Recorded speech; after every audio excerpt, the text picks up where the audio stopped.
রাজার ঘরে ছোট রানী এলো পদ্মাবতী, রানী পদ্মাবতী। রাজার আরো 6টি রানীর ছিল না সন্তান, পদ্মাবতীর কোলালোতে মিলল সমাধান। বছর যেতে জন্ম নিল 7 ছেলে 1 মেয়ে, হয় খুশির আকাশ হঠাৎ কালো মেঘে গেল ছেয়ে। হিংসেতে যায় জ্বলে পুড়ে বাকি 6টি রানী, যুক্তি করে ঘটায় ওরা 7 কুমারের হানি।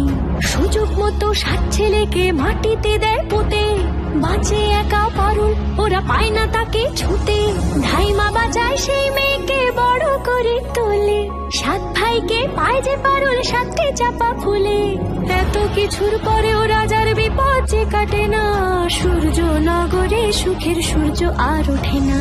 হিংসা বিবাদ বিচ্ছেদ আর প্রেমের কাহিনীতে পারুল বোন কি পারবে 7 ভাই চম্পাকে জাগাতে?